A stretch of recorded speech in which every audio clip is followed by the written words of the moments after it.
ኢትዮጵያ በአፍሪካ ቀንድ ያላትን ስትራቴጂያዊ ተጽዕኖ ለማጎልበትና ፈጣን ኢኮኖሚ እድገቷን በዘላቂነት ለማስቀጠል የባህር በር ባለቤትነት ጉዳይን እንደ ቀዳሚ አጀንዳ ይዛው ትገኛለች። የጥያቄ ከታሪካዊ ዳራው ባለፈም የወደፊት ብሩህ ተስፋና መጻኢ ዕድል ብሎም ለቀጠናዊ ትስስር የሚኖረው ፋይዳ እጅጉን ከፍተኛ ነው። ኢትዮጵያ ባለፉት 3 አስርት ዓመታት እድገቷ በሚፈለገው ልክ እንዳይሆን አንዱ ምክንያት የባህር በር ማጣቷ ነው። አንዱ የጋራ ብሔራዊ የጋራ ጥቅማችን የኢኮኖሚ እድገት ነው። የዓለም ሕዝብ ያደገው በውሃ ነው።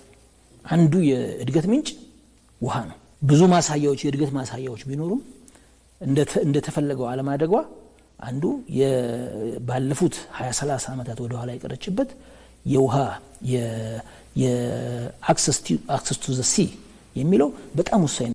ኢትዮጵያ የነበራትን ነገር ግን በታሪክ ስህተት ያጣችውን የተፈጥሮና የታሪክ የባህር በር የማግኘት መብት ማንም ሊከለክላት አይችልም። ይህንንም በሰላማዊና ዲፕሎማሲያዊ ጥረት ታሳካዋለች። ያንተ የሆነውን የግልህን ስትፈጠር አገሯ ስትፈጠር የነበረህን ማንም ሰው ሊከለክል አይችልም። ማንም በታሪክ አጋጣሚ ያንን አጥተናል። አሁን ደግሞ በታሪክ አጋጣሚ ያንን የመመለስ የኛ ጥረት፣ የኛ አንድነት፣ የኛ ከመንግስት ጎን ሆነን ከመከላከያ ጎን ሆነን አሁን እንደተጀመረው በሰላም ለዓለም መንግስታት ለአፍሪካ ህብረት እየቀረበ ባለው ሂደት እያሳመነን ባህር በራችንን የማግኘት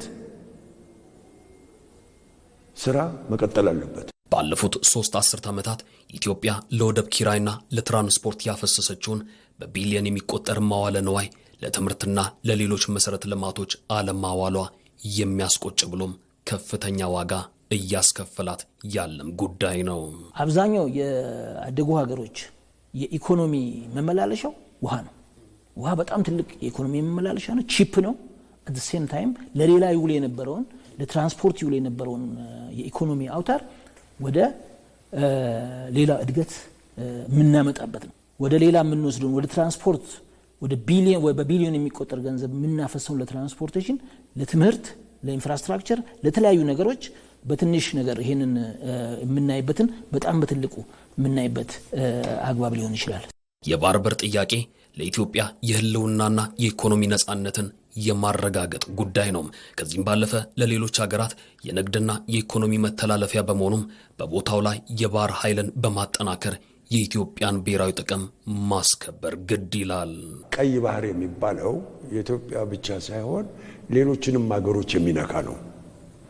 ከዛ ባሻገር ደግሞ ያ ቀይ ባህር ወደ አውሮፓ የሚሄደውን ማንኛውንም የንግድም ጉዳይ ሆነ ወደፊትም ጦርነት ቢኖር በአንደኛው ጦርነትም በሁለተኛውም እንደታየው መጓጓዣ በስዊዝ ካናል ስላለ ኃይለኛ ትኩረት አለበት። የጎሮሮ ጉዳይ ነው፣ የኢኮኖሚ ጉዳይ ነው። ጎሮሮህን ኢኮኖሚህን የምታጠናክረው መገናኛ መስመርክን ክፍት ስታደርግ ነው። ያንን መገናኛ መስመር ደግሞ ክፍት የምታደርገው እንዴት ነው? በጦር ኃይል ነው። በቦታው ላይ በመስፈር የመርከብ ኃይል በቦታው ላይ ማጠናከር ነው። የታላቁ ኢትዮጵያ ህዳሴ ግድብ ግንባታ በህዝብና በምሁራን ድጋፍ እዚህ ደረጃ ላይ እንደደረሰ ሁሉ የባህር በር ጥያቄም ተመሳሳይ ብሔራዊ መግባባትና የምሁራን ንቁ ተሳትፎን ይፈልጋል። ኢትዮጵያ ያላትን ከ130 ሚሊዮን በላይ ህዝብ ፍላጎት ለማሟላትና የአፍሪካ ቀንድ የኢኮኖሚ ማማ ለመሆን የምታደርገው ጉዞ ያለ ባህር በር ሙሉ ሊሆን አይችልም።